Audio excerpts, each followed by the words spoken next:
Viva está com a Hora da Verdade. A nossa convidada é Marta Temido, a cabeça de lista do Partido Socialista às eleições europeias, a quem agradeço ter aceitado esta entrevista. Eu sou a Susana Madureira Martins e comigo está a jornalista do Público, Maria Lopes. É a cabeça de lista às europeias, bem-vinda. O Partido Socialista elegeu 9 deputados em 2019. O que eu lhe pergunto é se acha possível um resultado destes, repetir um resultado destes nestas eleições europeias. Sendo que as sondagens não chegam até lá, não é? Está abaixo dos... dão 6 a 8 deputados. Abaixo dos 30% é uma derrota? Bom dia a todos. É um prazer estar aqui.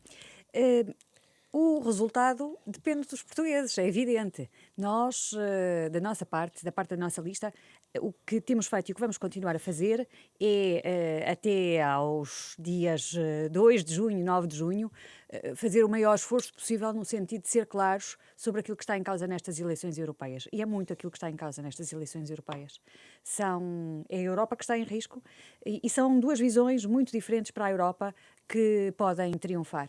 E, portanto, não se trata só uma questão de termos uma guerra em solo europeu, que é só por si um risco, mas trata-se também de termos um conjunto de adversários daquilo que é o progresso e os valores essenciais do projeto europeu. Sim, já lá vamos a essa questão, mas o que eu lhe perguntava era exatamente, ter 9 deputados do Partido Socialista é um resultadão, não é? Na Sem altura dúvida foi nenhuma. considerado um resultado Sem muito dúvida histórico. nenhuma. Foi um resultado muito bom. E considera neste momento, com o Partido Socialista na oposição, aqui, se é repetível?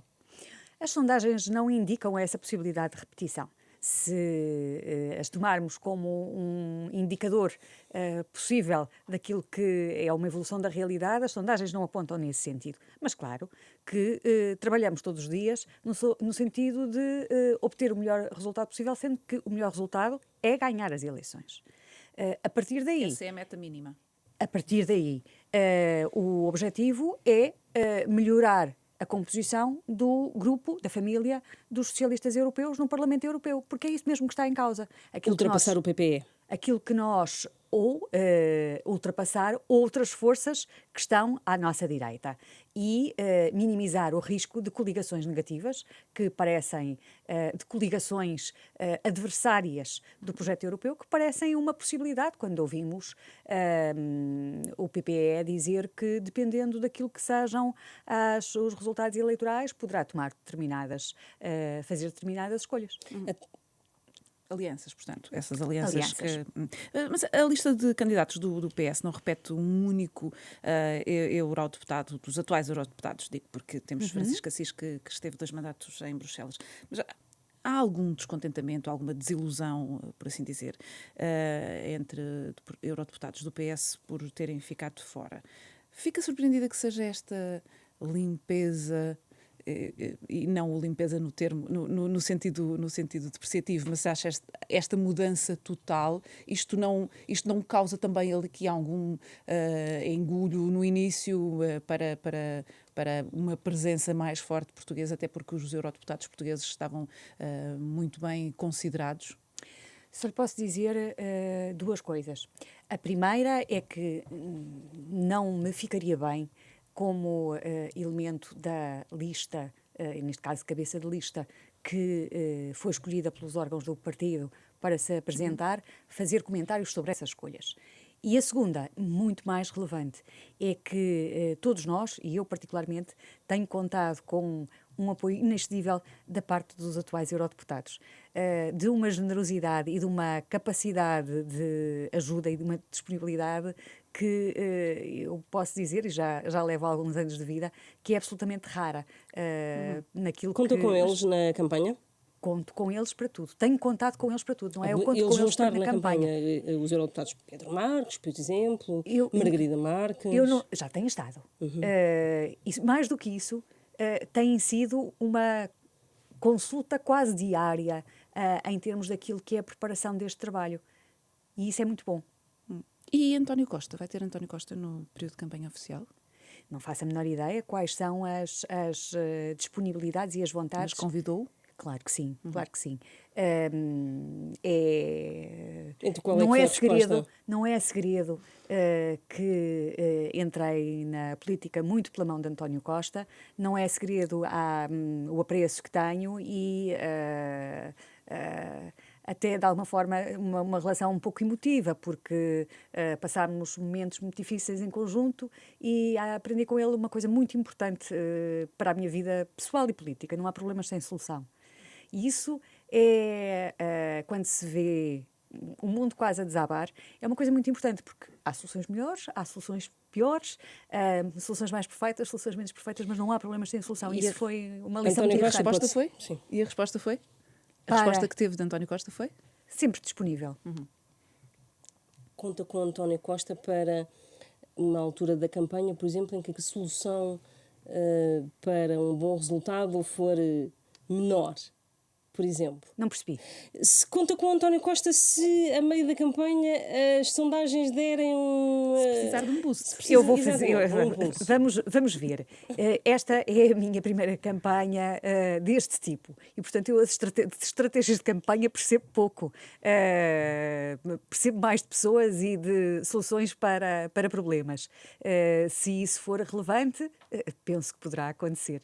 E estará também sempre acompanhada pelo secretário-geral, Pedro Nuno Santos? Também tenho estado sempre acompanhada pelo secretário-geral. Estou a dizer nestes 15 dias. próximos Nestes 15 dias, penso que é uma questão também de compatibilidade. Vamos lá ver, acima de tudo é uma questão de compatibilidade de agendas. O secretário-geral tem uma agenda parlamentar também significativa.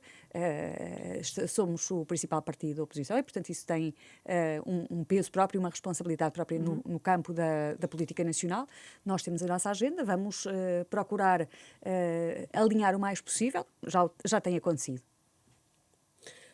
Gostava de perguntar-lhe também se durante 5 anos vai ficar exilada em Bruxelas.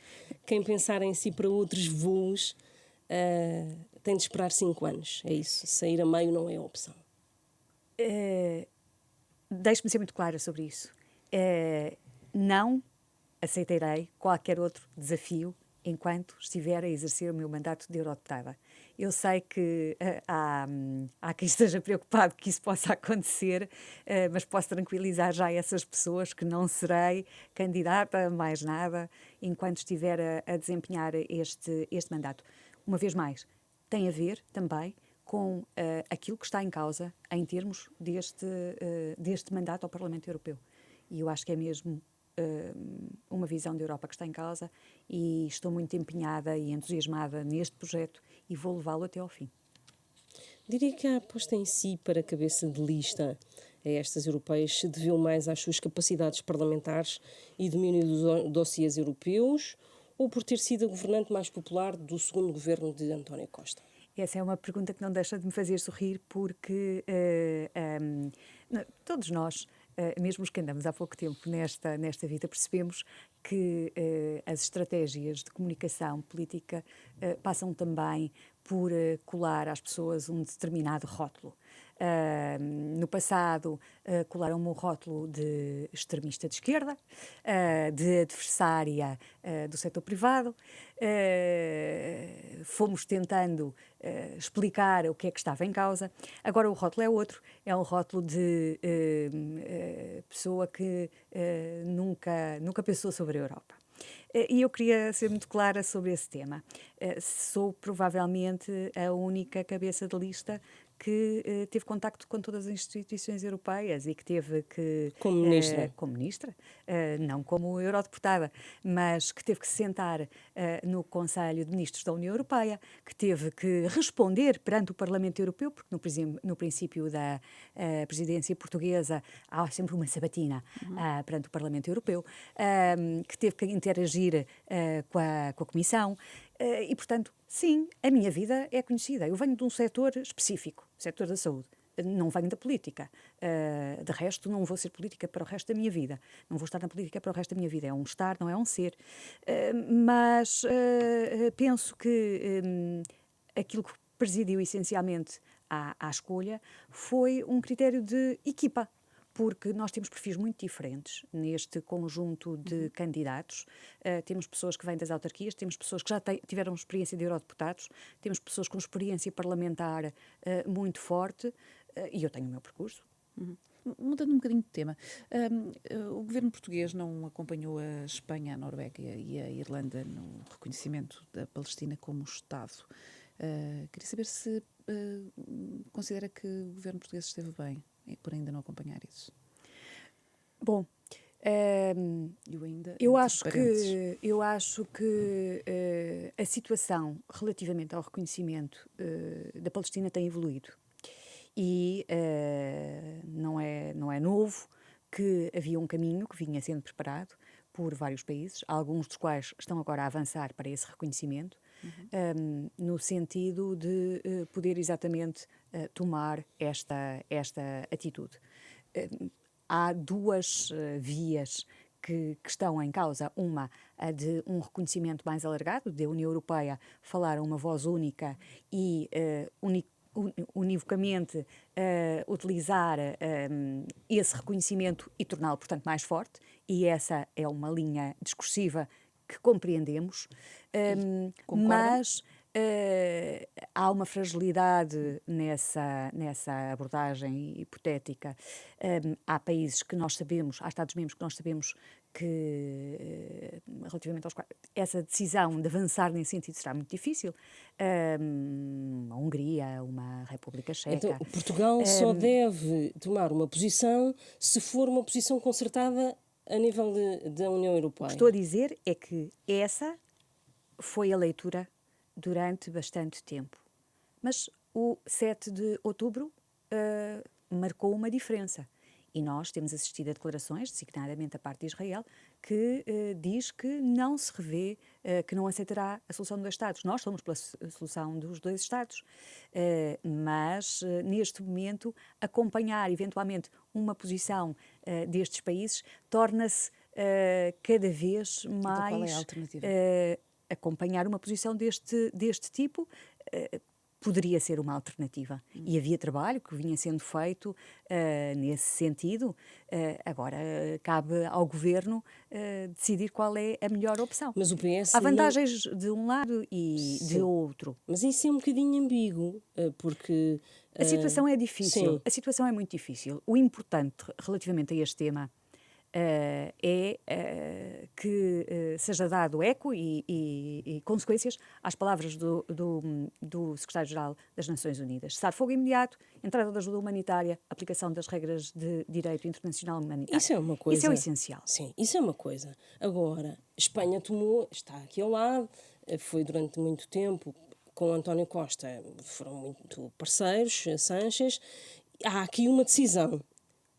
Portugal ainda não tomou essa decisão. Devia ter tomado ou deve pensar isso a breve trecho? Penso que é isso que está indiciado em todas as palavras, porque todos os atores dizem ainda não chegou o momento. Parece que ele vai chegar. É como aquela frase de Santo Agostinho: o Senhor faz-me santo, mas não já. Mas aqui não sou eu que tenho, não é o Partido Socialista que tem essa possibilidade. Quando muito, poderá ter intervenção, se o Governo entender, me parece, fazer também essa auscultação. Mas não é o Partido Socialista que tem que tomar agora essa decisão, não está no Governo. Quando é que é o momento adequado? Cada dia é provavelmente mais necessário que se tome essa decisão. Em relação à guerra da Ucrânia, num debate desta semana, disse que era preciso cautela na análise de envio de tropas para o terreno. Isso não é um não. Pode vir a ser preciso e esse debate pode vir a ser uma realidade, mesmo, a nível da União Europeia. Penso que não. Penso que não, porque nós sabemos o que é que isso significaria. Significaria que aceitaríamos uma terceira guerra mundial. Mas esse debate vai ter que se fazer mais tarde ou mais cedo se este impasse continuar, não é? Vamos lá ver. Aquilo que a União Europeia tem feito desde o primeiro momento é um apoio incondicional e irrenunciável à Ucrânia, em termos, nas mais diversas áreas, desde o apoio institucional ao apoio político, depois ao apoio humanitário, apoio financeiro, apoio militar, a questão das sanções à Rússia, agora a possibilidade de utilizar aquilo que são os resultados financeiros da aplicação dessas sanções para apoio à Ucrânia. Mas isso não é uma sempre solução, ajuda. não é um cenário que se possa prolongar indefinidamente. Mas essa alternativa a este cenário de guerra está muito nas mãos daquilo que é a aceitação da Rússia das condições que a Ucrânia lhe põe para poder ser assinada Mas a o paz. presidente Macron também veio pôr um bocadinho de sal na ferida, ou não entende assim, dizendo dizer- que, falando dessa possibilidade, não é? Do envio Sendo a de- França uma potência nuclear. Do envio de tropas, a Certo. questão do exército. Vamos lá ver, nós já temos mecanismos de cooperação em termos dos vários Estados, forças de intervenção rápida, respostas as mais variadas. O que nos parece é que nós temos que reforçar a política comum de segurança e defesa da União Europeia. E isso passa por continuar a investir naquilo que é a nossa autonomia estratégica, no desenvolvimento conjunto de equipamento militar, na aquisição conjunta, como no passado fizemos com outras áreas, nomeadamente com as vacinas.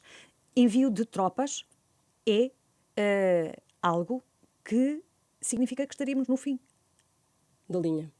No fim quase que do mundo, E tal da como própria conhecemos. coesão da União Europeea. Isso não está, eu penso que essas palavras do presidente francês fizeram despoltar uma discussão que não está a acontecer, nem tem condições para acontecer face àquilo que significaria uma opção desse tipo. E, portanto, é um não assunto, diria eu. No manifesto eleitoral do Partido Socialista fala-se de que a União Europeia deve assumir uma maior responsabilidade pela sua própria defesa, aquilo que já aqui falou, naturalmente em articulação com a Aliança Transatlântica, sem nela se diluir, afirmando-se como o pilar europeu da OTAN. Isto significa a criação de um exército europeu comum? Também não. Também não. Significa a partilha de responsabilidades e a complementaridade da ação. Nessa lógica, sempre presente de que esta é uma área onde as competências dos Estados-membros se mantêm, onde se avançou para a utilização de um mecanismo de cooperação estruturada permanente entre diversos Estados, onde, neste momento, o contexto geopolítico recomenda, e essa recomendação tem sido seguida, uma estratégia de reforço da política de coesão, da política de segurança e defesa, onde há necessidade da Europa, como noutras áreas, ser mais autónoma em termos daquilo que é a sua capacidade de resposta, mas há um ponto final em relação a isto. A defesa, sendo uma matéria muito importante, não pode não pode afastar a premência de outras respostas de que a Europa também precisa. E esse é também o nosso ponto. Vamos falar de habitação. Ainda o manifesto eleitoral do PS defende um instrumento de investimento permanente em habitação pública. É uma espécie de linha de financiamento da habitação na União Europeia? Eventualmente, sim. Qual é o nosso ponto? Nós no PS entendemos, e entendemos desde há muito tempo, que a crise de habitação não é um problema exclusivo do país. Outros países da União Europeia, e não só, confrontam-se com a mesma premência do problema. Jovens e classe média, enorme dificuldade em terem os seus projetos de vida, em sustentarem com os seus rendimentos aquilo que é ou uma renda ou uma aquisição. Um PRR permanente para a habitação. Para um objetivo específico, tendo em vista um objetivo específico, aumentar o parque público de habitação. Porque tem sido muito referido, Portugal, por exemplo, mas outros países também, têm um parque público de habitação abaixo dos 2%. A média da União Europeia é de cerca de 11%. Nós temos países que estão acima dos 20%, na casa dos 30%. O que é que isto significa? Tem que ser a União Europeia a financiar a habitação pública? Porque é um problema europeu. E a União Europeia tem tido a capacidade de responder àquilo que são os desejos dos europeus. Nós não podemos ter a pretensão de construir um projeto europeu hoje exclusivamente com as mesmas ambições que tinha no seu início. Nós vimos um projeto que nasceu com uma dimensão económica e de mercado para sustentar a paz, que depois evoluiu para um conjunto de outras políticas que foram alargando, que já deu respostas a novas áreas relativamente às quais a intervenção dos Estados era até bastante mais pujante e a da União Europeia mais recuada, como é o caso da saúde. E agora enfrentamos uma crise que é uma crise muito significativa. Esta não é uma perspectiva só nossa, é uma perspectiva dos socialistas europeus.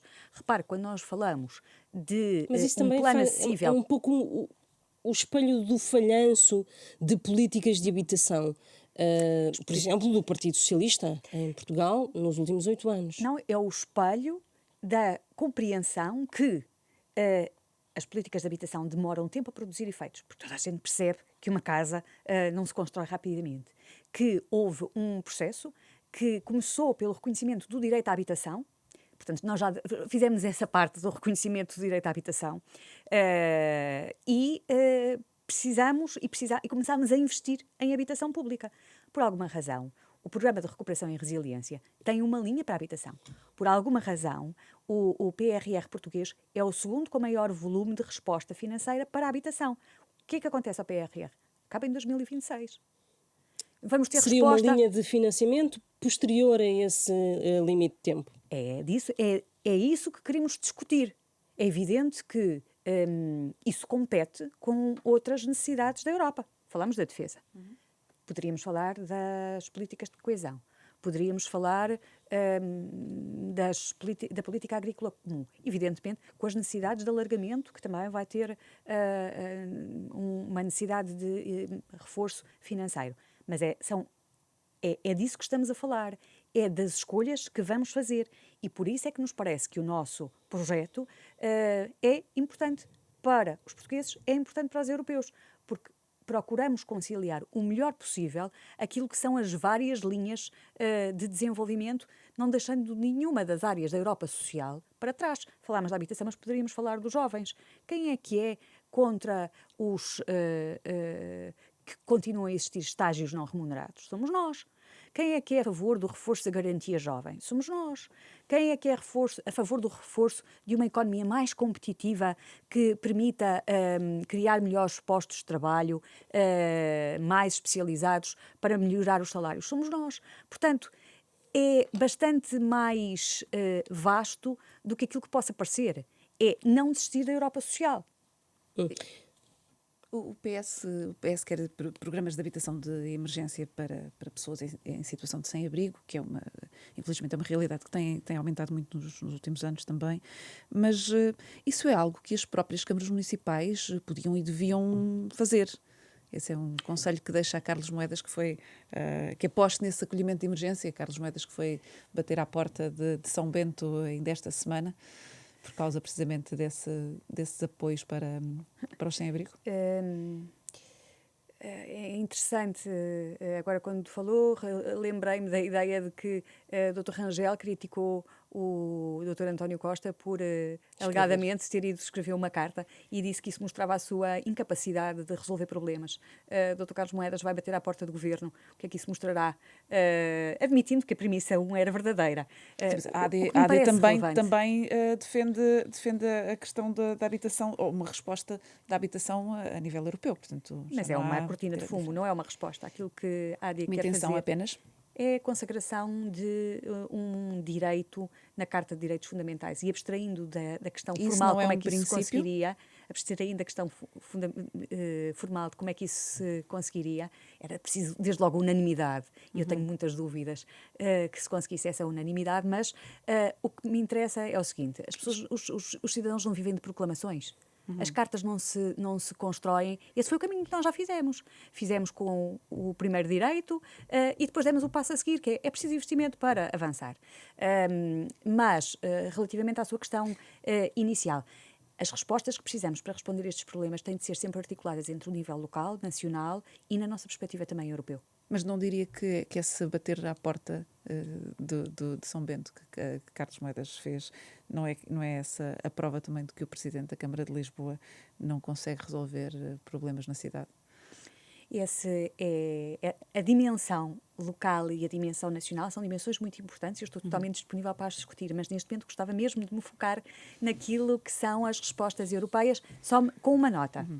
Sem dúvida que garantir uma boa articulação entre os 3 níveis de resposta é essencial, ou seja, as políticas europeias podem ser ótimas, se nós não tivermos quem as implemente no terreno, não acontecerá nada. Vamos falar de migrações. Em princípio, a AIMA, a Agência de Integração de Migrantes e Asilo, não será extinta. O Governo tem dado alguns sinais, mas o Governo diz que há asneiras do Governo do Partido Socialista que têm de ser corrigidas. A situação dos imigrantes em Portugal não é um péssimo cartão de visita do PS quando se fala de migrações na Europa? A situação do país em matéria de migrações é um espelho daquilo que é a complexidade deste fenómeno. Nós seremos provavelmente um dos países onde, apesar de tudo, a dimensão do problema é menos complexa, porque nos tornámos mais recentemente um país de recessão. Quem está à espera do cartão de legalização não dirá isso, não é? Embora o tenhamos feito a um ritmo muito rápido. A questão que vem agarrada ao tema das questões europeias sobre as migrações é da reestruturação de serviços que aconteceu no nosso país. Mas, apesar de tudo, são 2 dimensões de um mesmo tema, mas 2 dimensões distintas. Fizemos uma segregação de funções entre função policial de controle de fronteiras e função administrativa de reconhecimento documental e de integração. E isso no bom sentido. Sim, mas olhando para trás, essa reforma não podia ter sido feita de outra maneira. Provavelmente, mas acho que é evidente que houve coisas no processo que não terão sido tão conseguidas, designadamente aquilo que percebemos que foi um acumulado de processos na pendência da implementação da reforma. Mas isso não se estava mesmo a ver que ia acontecer?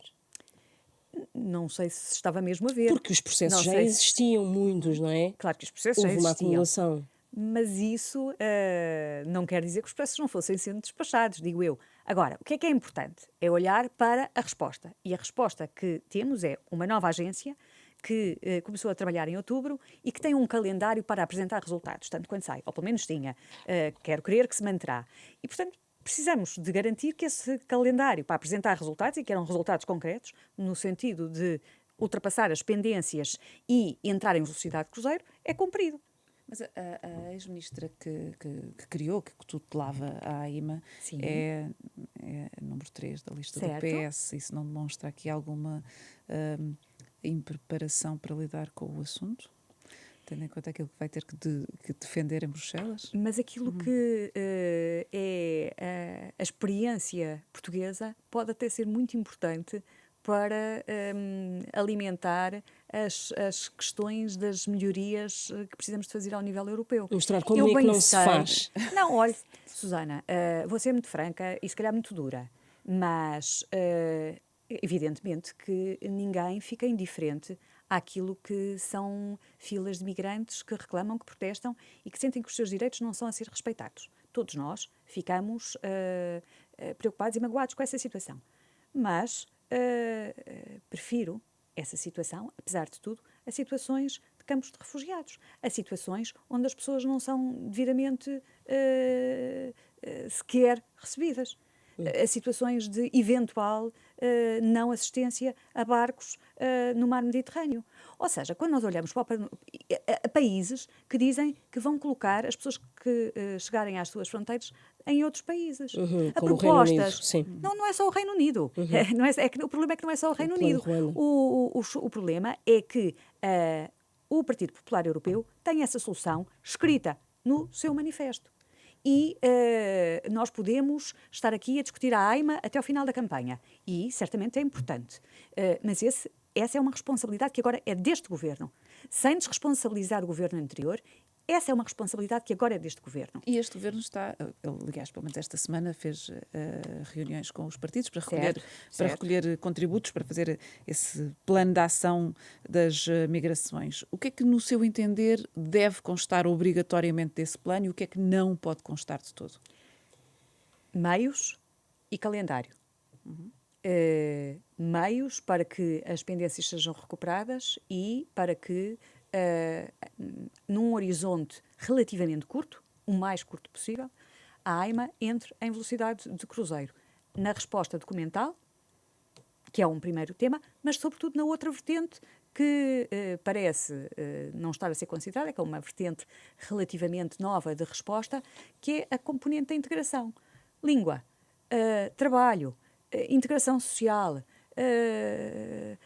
apoio a várias dimensões daquilo que é um processo de integração num país.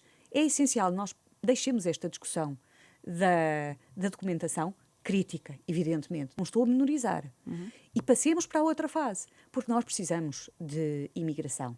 Nós temos ainda hoje 6% de taxa de desemprego. Nós temos as pequenas e médias empresas ao nível europeu a dizer que o seu maior drama, o seu principal problema é a falta de mão de obra. Há por aí quem fale de necessidade de atrair mão de obra qualificada. Com certeza, mas nós não podemos esquecer que hoje grande parte daquilo que é o funcionamento de base das nossas sociedades, seja em Portugal, seja noutros países da Europa, é feito com mão de obra imigrante. O funcionamento de setores de restauração, até de setores de apoio social, na prestação de apoio, estão hoje a funcionar muito com mão de obra imigrante e, portanto, temos que ter isto presente. E o que é que não pode constar? O sistema de cotas está completamente de parte, então, na sua perspectiva? Na minha perspectiva, sim. Na minha perspectiva, não faz... seria um recuo. E seria um recuo que é uma cedência a uma perspectiva errada do problema. Porque não são as cotas que nos defendem, não são os muros que nos defendem. Quem tem necessidade de sobreviver, e muitos migrantes económicos iniciam os seus processos migratórios por necessidade de sobrevivência até financeira, não é por esse tipo de resposta de travão que é inibido e só aumenta o tráfico ilegal. E o plano europeu? O PS votou a favor do Pacto das Migrações. O plano europeu, enfim, não poderemos dizer que tudo que é perfeito, porque se calhar nada é perfeito, mas pode ser aperfeiçoado, responde o suficiente em quê? Que alterações é que, por exemplo, poderia propor ou gostaria de ver inscritas neste próximo mandato? O Pacto das Migrações e Asilo, que foi aprovado, não é o nosso pacto. Houve vários eurodeputados da nossa família política e da delegação portuguesa que não votaram favoravelmente todos os atos legislativos que fazem parte do pacto. Achámos, genericamente, depois de uma longa discussão, que sabem que houve, intensa, que seria um mal menor. Que seria a solução de compromisso possível perante visões muito, muito diferentes, muito, muito distintas. Provavelmente este é o tema que mais divide, ou dos temas que mais dividem os europeus. Mas é possível revisitá-lo agora no próximo mandato, não é? Mas a intenção é, na medida do possível, melhorá-lo. Achamos que ele tem alguns aspectos que são positivos. Por exemplo, tem um mecanismo de acompanhamento das pessoas entradas do ponto de vista do cumprimento dos direitos fundamentais, tem a garantia de apoio jurídico aos requerentes, tem alguns aspectos positivos, mas tem outros aspectos que de facto nos preocupam. A tal detenção de crianças, não é? A detenção de crianças que não é explícita. Os menores não acompanhados continuam a ter uma solução de passagem, digamos assim. Aqueles que estão com as famílias podem ser colocados em situação, até enquanto aguardam a triagem, que equivala a uma situação que pode ser considerada como, vamos lá ver, como uma separação. E isso é preocupante. E há aspectos que são, de facto, muito preocupantes, sobretudo na forma como depois os Estados os podem implementar. Há um aspecto muito positivo, que é a cláusula de solidariedade entre os vários Estados-membros. Aliás, se o pacto fosse não tivesse coisas de alguma forma positivas face a uma determinada visão, porque é que a solução política que acaba de conseguir formar governo nos Países Baixos, diria que é a sua prioridade que o pacto não se aplique. Vamos avançar. No próximo mandato europeu não será possível a habitual aliança técnica entre PPE, socialistas e democratas, liberais e verdes, ou a campanha é a campanha e depois, mais à frente, logo se vê? Bom, nós temos para candidato à presidência da Comissão um candidato, Nicolas Schmit, atualmente com a área do trabalho, em termos de pasta de comissário, e é esse o nosso candidato, porque representa a defesa daquilo que para nós são Mas os mais aspectos à mais frente, interessantes. depois vai ter que haver um equilíbrio de forças, provavelmente. As negociações dos designados Top jobs. faz parte das primeiras tarefas que têm de ser realizadas efetivamente. Se me pergunta qual é o apoio a outras soluções, isso depende também daquilo que sejam os resultados eleitorais, mas nunca nos podemos distanciar nem aliar a soluções nas quais não nos revemos. Por exemplo, do que é que está a falar? Estou a falar dos compromissos que, alegadamente, a senhora, a atual presidente da Comissão, estaria disponível para fazer com os conservadores de direita, que nos preocupa enormemente. E Essa aproximação à extrema-direita, bom, enfim, mas não é a extrema-direita. Essa fronteira poderá ficar diluída neste próximo mandato? Quer dizer, obviamente não sabemos o peso de cada um, Claro. mas essa fronteira tende a ficar cada vez mais diluída? É um dos aspectos, é um dos pontos de preocupação. Neste momento há três famílias de direita no Parlamento Europeu, uma direita dita tradicional, o Partido Popular Europeu, uma direita um pouco mais à direita, digamos assim, os conservadores e reformistas, e depois a extrema-direita, a direita radical. O que me parece que estamos a verificar é que, em lugar de ser o PPE a força de alavancagem daquilo que são os outros grupos, estão a ser os extremistas aqueles que estão a conseguir ganhar terreno e a marcar aquilo que é a agenda e a impor a sua agenda. E depois vamos verificando vontade por óbvio taticismo político de estender entendimentos a soluções absolutamente inaceitáveis. Mas há esse risco, 9 de junho, não é? Há esse risco, por isso é que eu digo que essas forças engordem, por assim dizer, ainda mais. Isso é um voto de protesto aos partidos tradicionais? Acima de tudo, penso que é uma incompreensão ainda daquilo que está em risco. Porque uma guerra é algo muito visível e compreensível. Uma transformação social, que é o que pode estar em causa, que tem na base partidos que querem o fim do projeto europeu e que renegam a maioria dos valores que fazem parte do projeto europeu, é uma transformação subreptícia. Mas se fizermos se fizéssemos essa analogia do crescimento da extrema-direita, se calhar a Portugal é que é um dos países onde isso aconteceu mais tarde. Temos o caso de França, que é, enfim, já tem uma longa história. Ainda há esse desconhecimento, não me parece que possa haver. Será mais de protesto.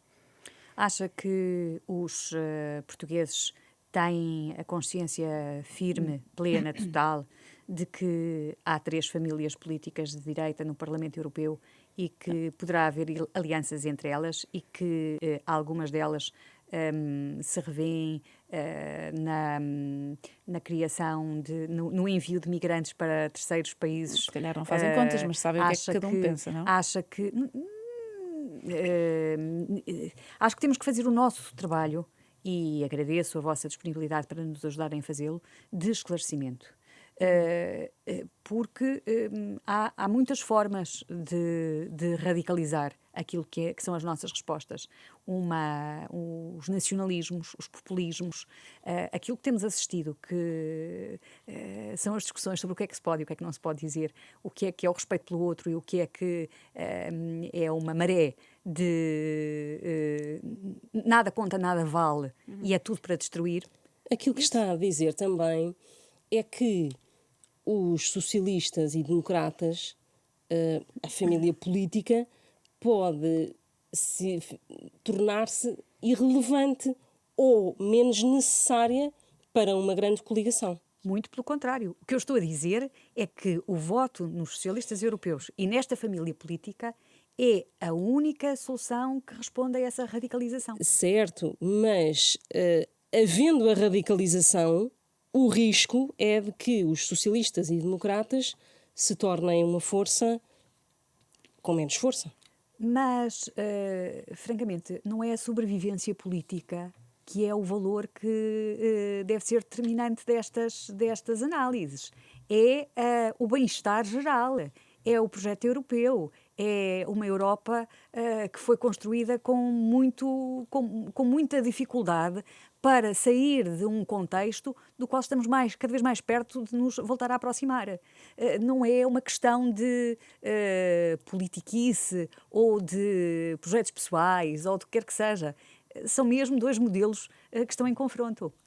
Na habitação, nos direitos sexuais e reprodutivos das mulheres, nas migrações, mas há um dos no modelos trabalho. que pode vir a ser derrotado, segundo essas suas palavras, desse risco que existe de uma coligação dos partidos de direita aos conservadores e à ED.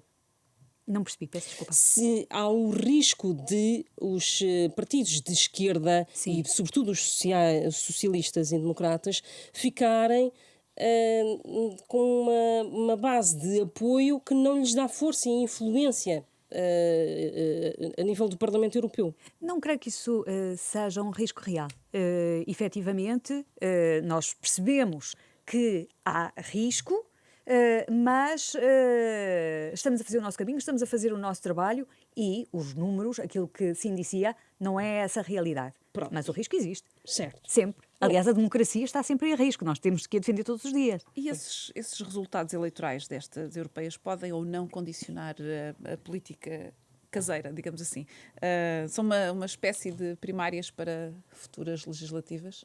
Não, francamente, não aceito essa leitura por várias ordens de razões. Em primeiro lugar, porque acho que é muito o que está em causa. É muito mais do que uma segunda volta das legislativas ou umas primárias, como agora referiu, face a um outro momento. E portanto, o que temos que sublinhar é a importância destas matérias, que naturalmente se articulam com as decisões que são tomadas ao nível dos países e vimos há bocado até ao nível local. Mas não faço leituras, já porque as eleições são sempre autónomas, distintas, as pessoas têm em conta aspectos diferentes, sabemos que numas circunstâncias votam mais em função dos candidatos, noutros votam mais em função dos partidos. Não há possibilidade de leituras transversalizadas, creio eu. O próprio secretário-geral do PS já admitiu isso numa das reuniões da Comissão Política. Portanto, se o PS ganhar, sente-se legitimado para ter mais pressa em provocar eleições legislativas? Eu estava nessa Comissão Política e não foi essa a referência. Então. A referência é, evidentemente, que todos os bons resultados em todas as eleições, sejam elas quais forem, reforçam a capacidade de um partido, a sua implantação e a sua capacidade reivindicativa. E, portanto, então? naturalmente, temos Não que é trabalhar para... Isso é diferente de retirar consequências de... isso é diferente de fazer leituras para. Isso é diferente de instrumentalizar uma eleição. Agora, todas as eleições têm um valor próprio, têm um significado muito especial para aqueles que defendem os seus projetos políticos em torno delas, como é o caso desta equipa, e nós precisamos de ter os melhores resultados possíveis em todas. Deixou de ouvir-se da parte do Partido Socialista de que é praticamente impossível chumbar o orçamento do Estado. Já vi como possível a viabilização do orçamento por parte do Partido Socialista? Desde o primeiro momento que, na minha perspectiva, a opção relativamente a esse tema é clara em 2 pontos. O orçamento é um instrumento de política, não é uma escolha financeira, orçamental abstrata. Com determinado tipo de políticas seria absolutamente inviável uma determinada sentido de votação, depende daquilo que seja o percurso do governo. O que temos visto do percurso do governo é uma curiosa oscilação entre aquilo que parecia estar no seu programa e aquilo que, em alguns pontos, afinal é o programa do Partido Socialista. Isso aconteceu no IRS, isso está a acontecer. Então, mas é claro para si que o PS só tem a alternativa de chumbar o orçamento do Estado, a proposta? Não, as alternativas são 3. Certo. As alternativas são 3. E nunca nos Mas isso podemos esquecer delas. Sim. E nunca nos podemos esquecer delas. Agora, é como... É porque a linha oficial do PS tem sido a dizer que é praticamente impossível, que é muito difícil. E parece-me que sim, que é praticamente impossível e muito difícil. Mas por si há três sentidos de voto em aberto. Mas há sempre, não é para mim, é na prática. É na prática. Agora, aquilo que o PS tem dito e que eu acompanho inteiramente é o projeto político que está por trás de um eventual orçamento para 2025 apresentado pela AD, dificilmente é compatível com aquilo que são as nossas linhas de aceitabilidade. Depende daquilo do processo que a AD fizer em termos de evolução? Sim, claro que sim. O Presidente da República, entretanto, já veio colocar, esta semana, creio, a pressão se o orçamento do Estado não for viabilizado, os projetos do PRR podem ficar em risco. O PS é pressionável a este ponto? Não me parece que o PS deva ser pressionável por qualquer argumento. O único argumento que deve deve influenciar aquilo que são as escolhas do PS é o interesse nacional. E não me parece que uma questão dessa, de discussão do PRR, tenha muito a ver francamente, com a questão do orçamento. Porque o PRR está numa fase em que a execução, o terreno, é que é o decisivo. E, portanto, isso tem a ver com outros níveis da administração, mais de proximidade, do que com outras circunstâncias. O argumento do Presidente é fraco. Eu não vou classificar, longe de mim, o argumento do Sr. Presidente. Estava apenas a dizer que, neste momento, se calhar, a tónica será mais até no outro ponto. Qual? O da execução. É cabeça de lista do PS às europeias, mas é uma ministra do PS, uma ex-ministra do PS.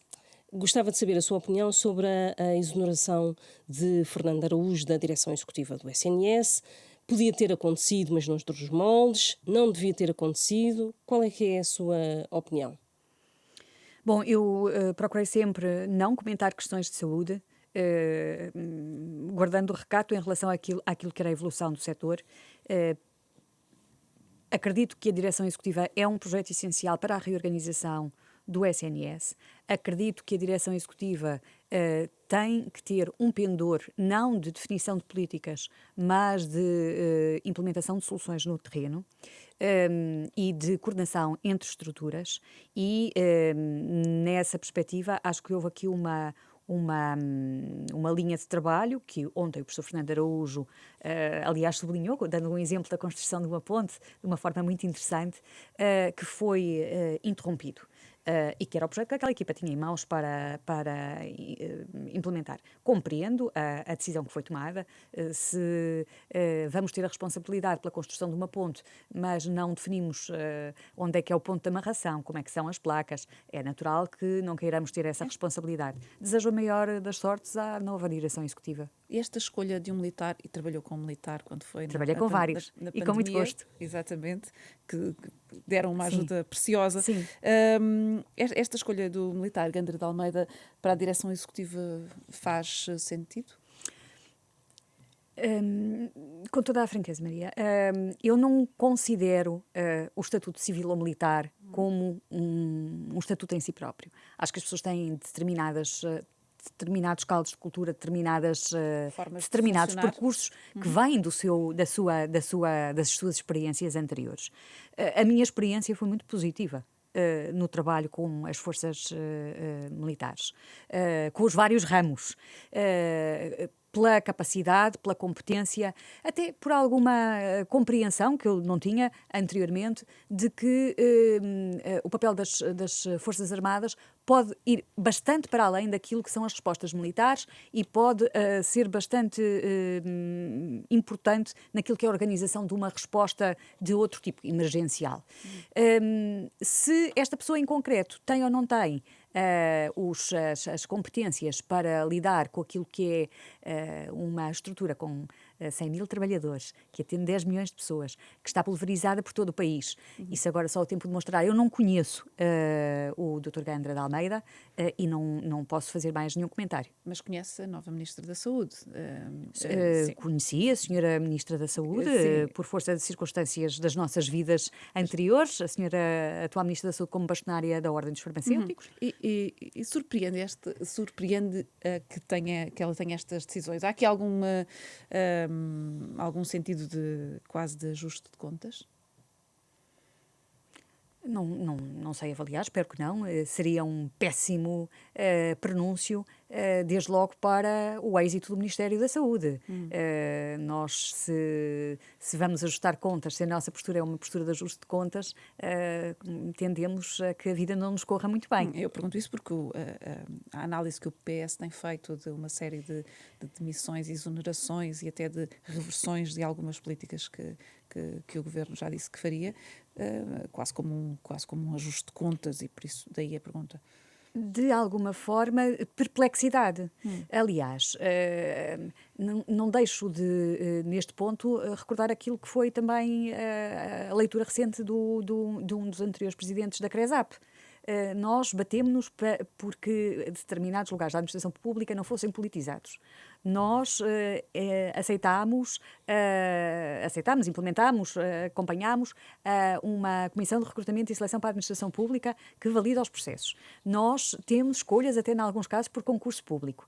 E depois ficamos, de facto, perplexos com alguma cedência à tentação de estes não são nossos, vão todos embora. Acho que é um sinal preocupante. Espera algumas surpresas do Plano de Emergência da Saúde? Ou acha que deveria esperar, por exemplo, pelos resultados desta reforma em curso, que não fez ainda sequer um ano? Eu ainda não percebi muito bem o que é o Plano de Emergência da Saúde. Em campanha fiz várias vezes essa pergunta, o que é o Plano de Emergência para a Saúde? Ainda não percebemos se é um Plano de Emergência para a Saúde sazonal, se é um Plano de Emergência para o SNS. Acho que, francamente, quando foi preciso escrever o programa eleitoral, era preciso escrever sobre a saúde. E como disse alguém num debate, não faziam a menor ideia do que é que iam escrever. E, portanto, escrever um plano, apresentar um plano de emergência no qual depois se fosse trabalhar e pensar, foi a solução de recurso. Agora está em cima da mesa a sua apresentação. Vamos ver? Esperamos que corra bem. Uma última questão.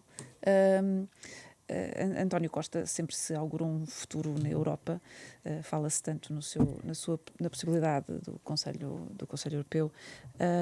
Ainda assim, a Operação Influencer não teve qualquer desenvolvimento relativamente ao Primeiro-Ministro nos últimos meses. Considera que o ex-Primeiro-Ministro ainda tem condições para esse futuro na Europa ainda este ano? Sempre achei que sim. Sei que muitos países europeus têm essa expectativa e, portanto, vamos aguardar aquilo que é a evolução da situação para perceber se isso se torna uma possibilidade ou não. Faço votos para que sim, acho que a Europa teria muito a ganhar e Portugal também. Agradeço a nossa convidada, Marta Temido, a cabeça de lista do Partido Socialista às eleições europeias. Agradeço ter aceitado esta entrevista. Está terminada este Hora da Verdade. Tivemos a ajuda na gravação de som de Rui Glória e também a Marta Pedreira Michão na gravação vídeo. Regressamos na próxima semana.